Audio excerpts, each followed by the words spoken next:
Good evening, everybody. Welcome to our Anamkara meditation program. With all my heart, with all my love, I welcome you to our program this evening. And, we get together to really practice and dive into the practices of contemplation, practices of understanding, mantra practice, meditation practice, all, aimed at really setting us free. Free from what? Well, free from the mind. So in the Eastern traditions, the meditative traditions, the mystic traditions, I think in general, see that the root cause of suffering is the mind. And so all the practices that we do and engage in are aimed at transforming the mind, and helping, of course, to heal and comfort and ease the body. But even so much of what goes on in our body has been provoked by the mind. So we really aim at doing that. And, a gathering like this where we're getting together and you're bringing, your sublime presence, your sublime commitment to practice. You're ones who are doing practices and walking the fruits of that into the world for the benefit of all beings. So that's really also the focus, is that these practices that set us free, they have the benefit of then empowering us to set others free, to live in a state of ultimate freedom, and then ultimately be able to set all beings free. That's the beautiful intention that is, the Buddhist tradition gives really direct expression to. That's what informs our practice. That we're doing this, yes, for the benefit of ourselves, but for the benefit of all beings. Just as Buddha did when he started doing his practices and left the comfort of his palace and being a prince. It was to find the way to freedom, the freedom of all suffering, and then to be able to give that to all beings. So in that way, we're recognizing that that's the profound generosity of our highest nature, that it wants to give the highest truth, the freedom, the boundless wisdom, the boundless rapture, the boundless joy, right? The unshakable equanimity for all beings. So it's both realizing that for ourselves and having the intention, having the aspiration to be able to pass that on to all beings, that all should be free. Because really, we start out in this sort of dualistic understanding that there's us and there's others. But there isn't any others. There's just one. So when we want that for ourselves, we want it for ourselves that's all-inclusive, includes all beings and all planes and all existences. Because coming to know the fullness of our own being, coming to know who we are beyond the mind, that opens the door to the experience of a luminous field of awareness, of consciousness, that is beyond imagining, that is all-embracing, all-creative, all-knowing. That's the root essence of who we are. That's the root essence of Buddha nature. That's the root essence of that highest consciousness, revered in every tradition, Christian tradition called Christ consciousness, right?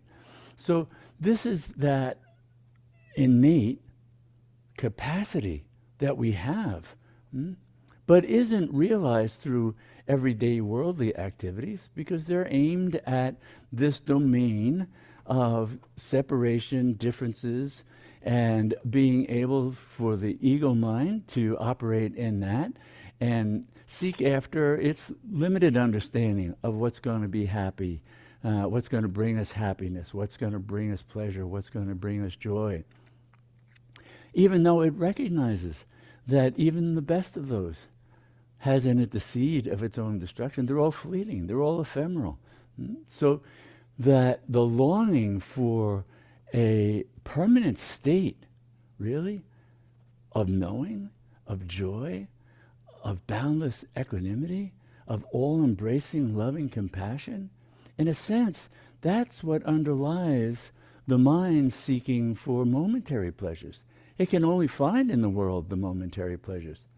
But when it discovers through these tremendous traditions, like the Buddhist tradition, the yogic tradition, the Kundalini Shakti tradition, the mystic traditions, the great mystics of our Christian traditions and Western spirituality, that there's this level of knowing that we are inherently capable of that puts us in touch with that eternal, unchanging magnificence. That's the power of that awareness that's filled with this rapturous joy. What Buddha called the four immeasurables. The boundless wisdom, the boundless joy, the boundless loving compassion, the boundless peace, unshakable equanimity. That's the root of our nature. And so when we can get free of all the movements of mind and body that we're ordinarily identified with, then we can come to know that. We can live that. And then this vehicle, it becomes transparent to that. Because that's within you, right? What shines through us now is all the vagaries of the mind. And its reactivity, and its emotional disturbances, and its clinging to something and seeking after something else. That's what that conditioned mind then conditions our existence moment by moment, makes us reactive. We don't want that around. We want more of this, So that's what we know to be the ordinary mind. So going beyond that, and then being able to give that to all, to give the fruits of our practice moment by moment, day by day. We're walking it into the world, both for our own benefit, but for our loved ones, for the relationships we're in, for how we walk it into our everyday lives, whether it's a grocery store or driving down the road, to not engage in the reactivity we might see around us. We're getting freer and freer. And that's what the practices do. They transform the vehicles of mind and body, set them free from old patterns of reactivity, even as it's freeing our consciousness from the confines of this vehicle entirely. So it's both are happening, the transformation of the vehicles and our discovering the infinitude of being that is our root nature. So that's what we gather here to do. So thank you for bringing your sublime self and your power of your practices to this evening and sharing that in your presence with everyone and walking that into the world, for being ones doing that. Now tonight what I wanted to do was focus on a particular practice that comes from the Tibetan Buddhist tradition. And it's of a mantra, and we've done mantra practices in the past, and we've done this mantra in a different format, more of a faster chant. But it's the Red Tara mantra. And so I want to talk a bit about Red Tara and the Red Tara mantra. And, we have Tara depicted right here. That's Red Tara. There's more than one Red Tara, but this is the Red Tara that goes with these teachings and this practice. And so I'm going to be talking about that and drawing on the works of this, Tara's enlightened activity. All right, and this was put out by two extraordinary Rinpoches. I mean, just brilliant, highly attained beings who wrote so clearly and so lovingly and so conveying the power and majesty of Tara. And one thing I want to remind people, when I'm talking about Tara or that majesty, I'm talking about your true nature. I'm talking about the truth of who you are. The name is unfamiliar because it seems to come, it's coming from another culture.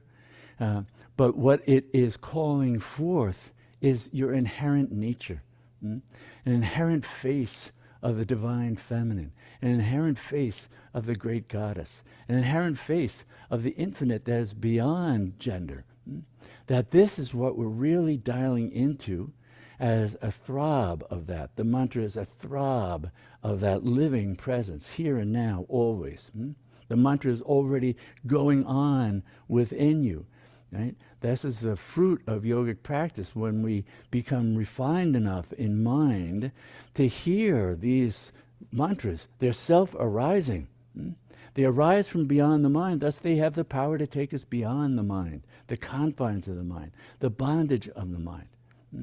And so that's what these practices are about. And Khenchen Polden Sherab and Khenpo Sewang Dangyal are the authors of this. And I really suggest, anybody who's interested, you're going to want this in your library because it really is a profound treasury of teachings.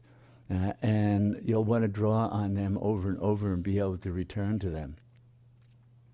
So this is their writings on red Tara, this particular red Tara. This is the 5th emanation. So there are 21 emanations of Tara, and they vary in color, red, yellow, black or dark blue, and some variations on that, and white. And they have different symbolic meanings and different powers. They're really facets of the one infinite, divine, feminine. But our minds, we love forms. We love pictures. We love forms. We relate to forms. The mind is a form, and so it appreciates form.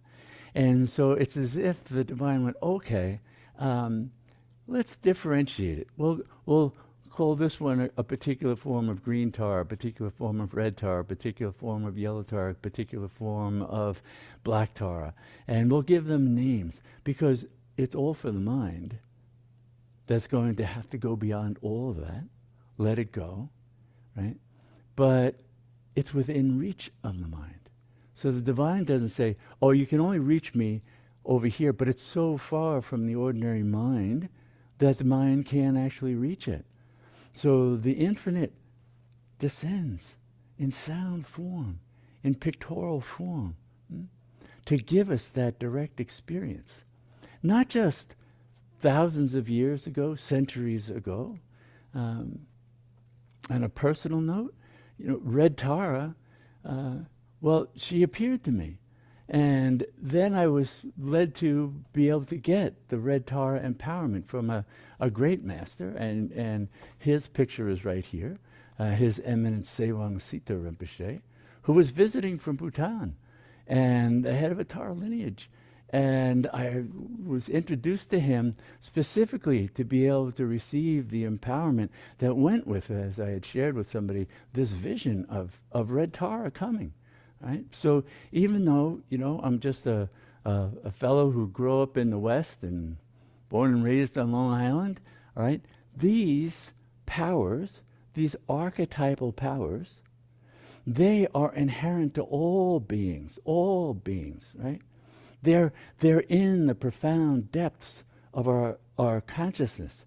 It was what Jung would talk about as the collective unconscious, this reservoir of power and energy and forms and images that can arise, right? And that these profound traditions have explored, these great masters have explored over hundreds and even thousands of years, entering into the states to come to know that and pass on the power that arises with that. So that's where this is coming from, okay? So we want to know that this isn't something foreign. This is, it's sad that it seems foreign because it's just an expression of how alienated we've become from these profound truths. They can transform our life, transform the world. And so we need that power here and now. The world is desperate for that. It's desperate for Tara's power, embrace. So when we talk about this particular noble lady Tara, Wangdu Rigje Lamo, right? That's this 5th Tara, this red Tara. So the 5th, so this is I'm reading from this book, right? The 5th Tara is known as Wangdu Ringje Lamo. She is Kurukula in Sanskrit. And Rigjem, or Rigjem, Lamo, in Tibetan. Wangdu means power of gathering or summoning, or magnetizing.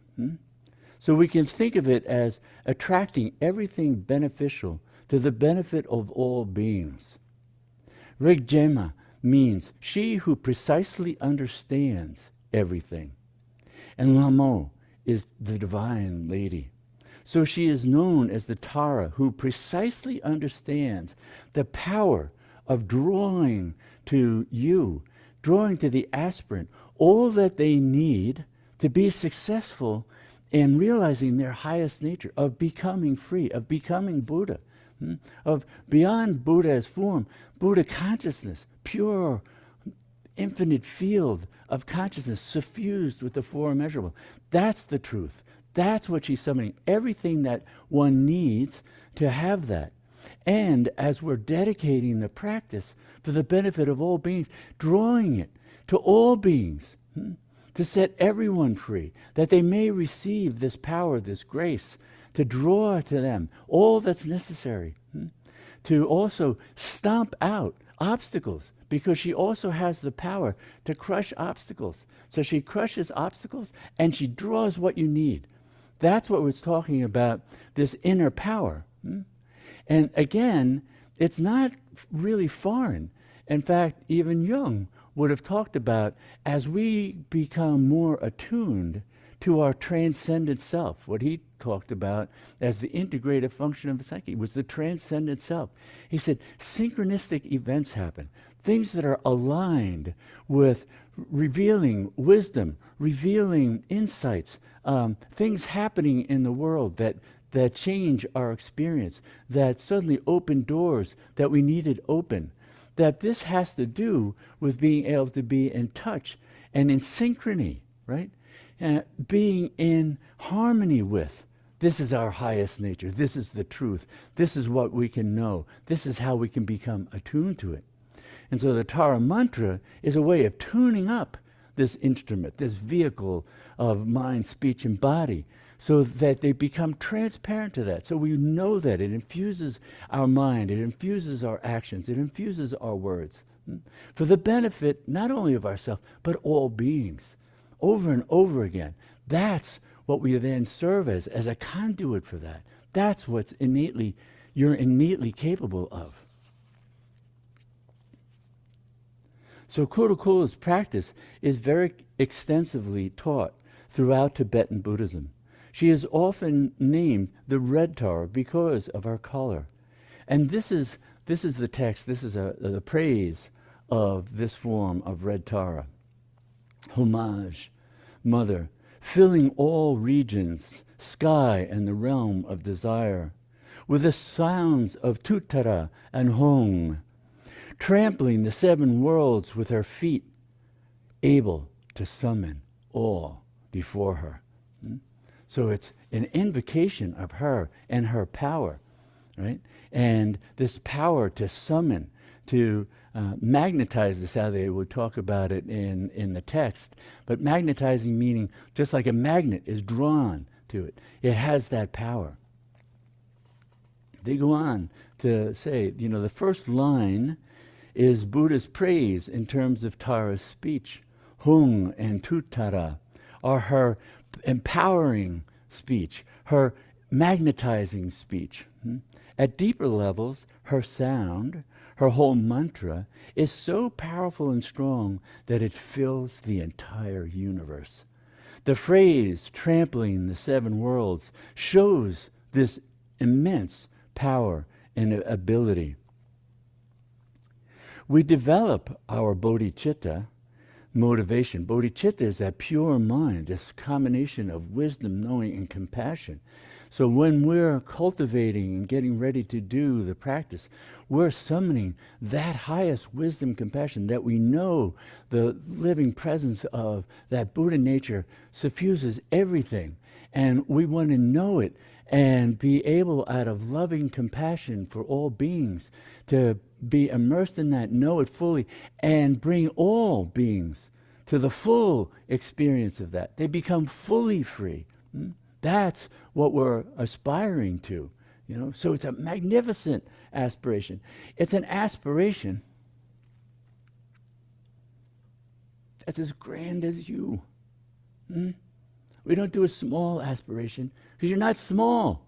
Mm? We do a grand aspiration because that too is aligned with the grandeur, the magnificence of the truth of who you are. Mm?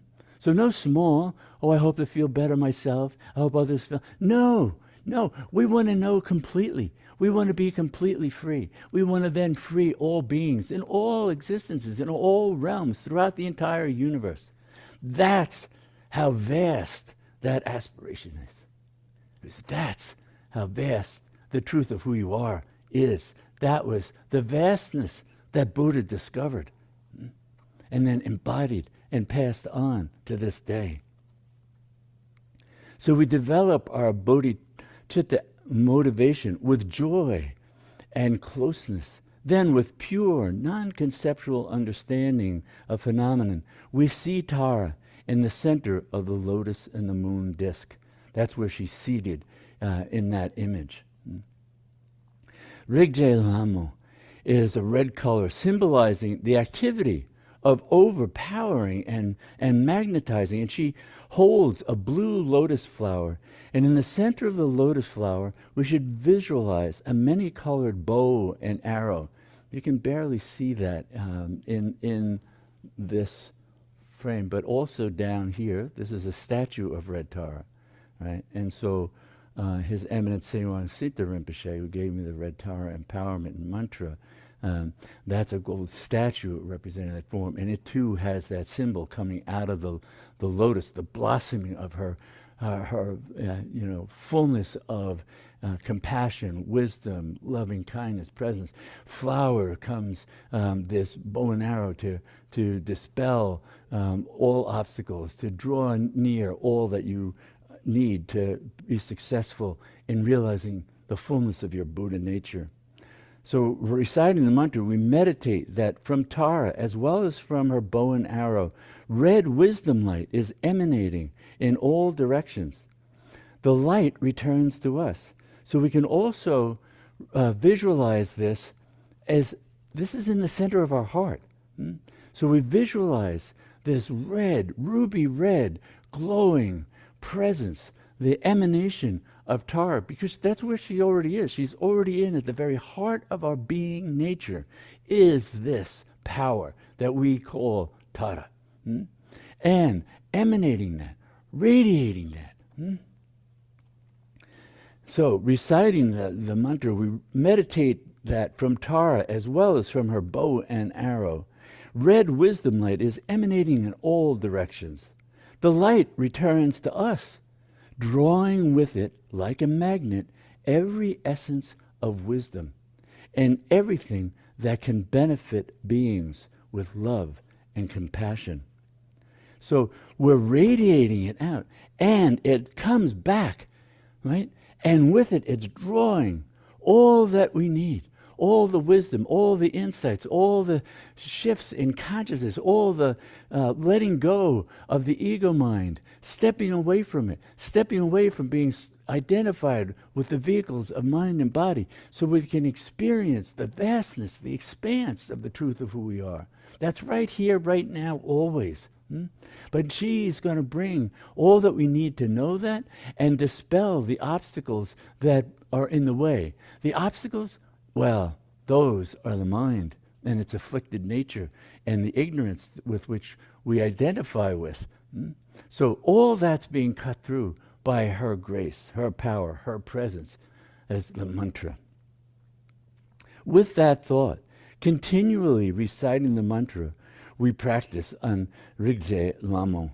Then we dissolve the visualization, meditate, and dedicate the merit, the same as we always do. We dedicate the merit of the practice to all beings, that it's not just for us, solely ourselves. We're doing it with that vision of it's going to transform the universe for all beings to come to know their full nature and be fully free, completely free, eternally free from suffering. So it's magnificent because you're magnificent. You're magnificent. You are Tara. You're the radiant one. That's what she conveys.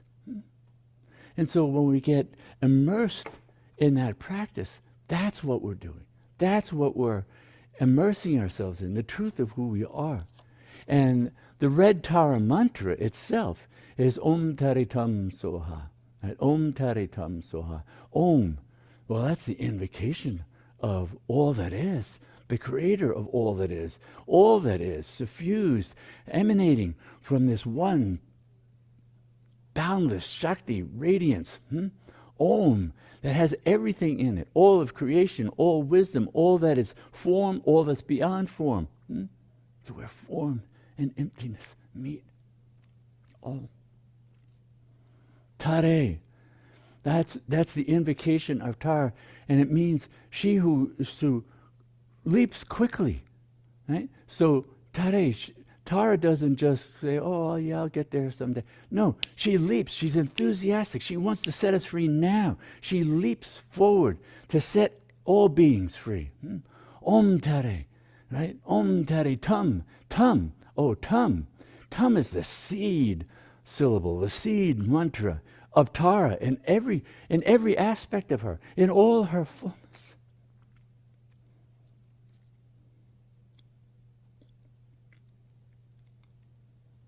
Beyond words, beyond the mind. Tum. Erases everything, erases all the obstacles. What's the obstacle? The mind. Om Tari Tum. Om Tari Tum Soha. There she is, leaping forward, removing everything, depositing us in the grandeur, the magnificence, the infinitude of being, a light with the red wisdom light, radiating to all, returning to all, to us all that's necessary to live in that state, to be free, eternally free, to set all free.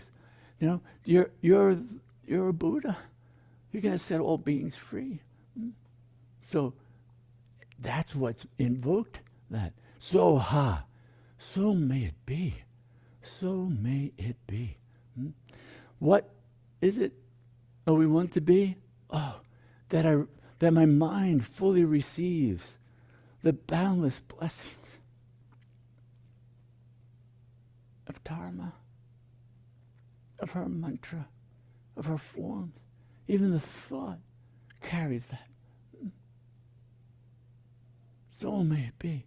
So may it be that all beings receive her boundless blessings that cut through ignorance, the root of all suffering, that carry a person to the full knowing of what their nature is. Om Tari Tam Soha. Om Tari Tam Soha. We take refuge in that. We dissolve in that. We rest in that. Om Tari Tam Soha. Om Tari Tam Soha. Om Tari Tam Soha. Om Tari Tam Soha. Suffused with that red light. Feeling, sensing, seeing the red light emanating from our heart to throughout creation, to all beings. And returning with blessings. Om Tari Tam Soha. Om Tari Tam Soha. Om Tari Tam Soha. So that's what we do. That's what we drown the mind in. We drown the mind in the sound form, the emanation, the vibration. Because yes, there's a gross sound form, but then there's the subtle form, even more powerful, of the mantra silently resonating within, silently. The Om Tari Tam Soha, Om Tari Tam Soha, Om Tari Tam Soha, Om Tari Tam Soha. That's resounding over and over within. And then it can shed that form. So we're joining with her nature that's beyond form, the infinitude of this luminous field of consciousness, the essence. Om Tari Tam Soha. Know that, live that, take refuge in that. Drown the mind in that over and over again. In meditation, drown the mind fully. During the day, carry it with you as you're going about the day. Om Tari Tam Soha, Om Tari Tam Soha, Om Tari Tam Soha. Whatever you're doing, washing the dishes, doing your work, whatever it is,